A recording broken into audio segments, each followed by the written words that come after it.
Pas lajmeve nga arena ndërkombëtare, ne do të ndalemi tek bota e showbizit, por pak po ndalim tek disa mesazhe të cilat po vinë kohë pas kohe në pyetjen të cilën e kemi parashtruar se a keni udhëtu pas liberalizimit të vizave ku dhe kur, me na tregu pak detaje se kemi qef me ditë. Është një tjetër që ka thënë me 20 tetore kam në plan me udhëtu në Cyre, ku doja bëj surprizë shefit dhe doja lë punën. Kështu ka qenë një mesazh, surprizë, paralajmëroje pak ma herët. Thot, isha në Zvicër për një 2 ditë, mu do kësi mos të kisha qenë heq. Po ma mirë 2 ditë se heq, kështu kur e mendojmë. Këto ishën edhe disa mesazhe tjera cilat kanë ardhur. Gjatë kohës, unë po pres edhe për tjera në numrin që e keni në Viber 048 70 77 70. Edhe po i pres, ndërsa saj përket materialeve nga bota e showbizit, informatave në fakt nga bota e showbizit, do t'i diskutojmë bashkë me Uratën, që tashmë e kam në studio. Mirëmëngjesi kolege, mirë se na jeta. Mirëmëngjes Ajnisa, mirë se u qeta. Sot ta kemi ndru pak orarin për nduket e paraqitjes televizive, për shkak që Urata paraqitet para televizionin në emisionin Ekspres, pak më vonë, edhe jo kaq herët para orës 8. Sidoqoftë, uroj që ka me të shkumbar, edhe të paktën një herë në javë do t'i kemi këto takimet e përjashme me Uratën, në mënyrë që me marrë disa informata tjera, nëse ndodh diçka dhe nëse ka diçka të re nga bota e showbizit. I ke nda po besoj disa prej temave, që është dush mundemi me fillu. Fillojna me Rihanën, e cila është bërë nan për herë të tretë.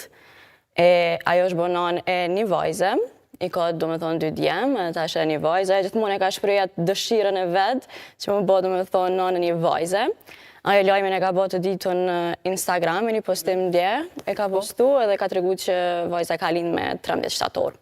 Shumë mirë, për ndryshe e pashtë edhe në rjetët sociale, edhe disa prej tyre kam bë share, apo e kanë shpërndat njëtin postem, mirë shumë, unë edhe më herët të diskutova, thash Rihana nuk po pres, nuk po ka shumë hapësira ndërmjet fëmijëve, sidoqoftë, mirë shumë, pse jo. Urime dhe Rihana. Urime.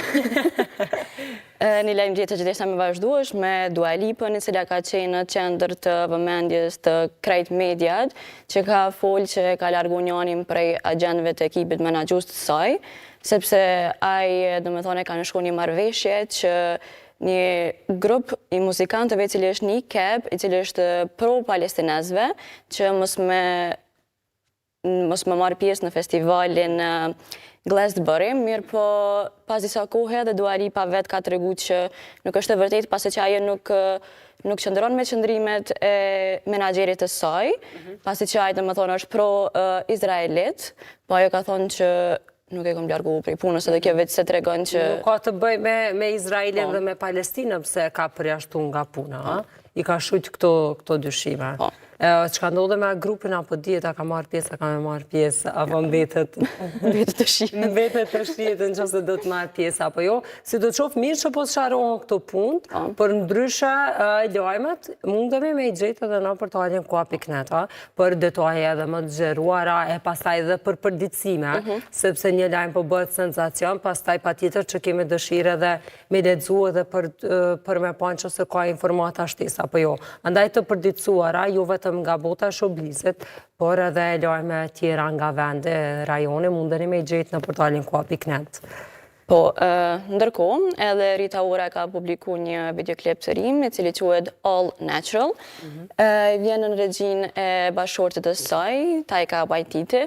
Në këtë videoklip, Rita Ora tregon kështu shumë për vetën, edhe tregon që domethënë pjesë më personale të personalitetit të saj.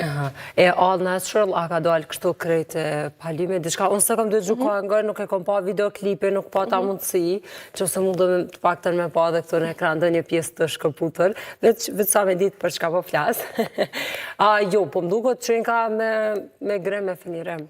Nuk qenë ka krejt natyrale, por që All Natural do të për ndërta pjesën e brendshme. Po, për të personalitetit.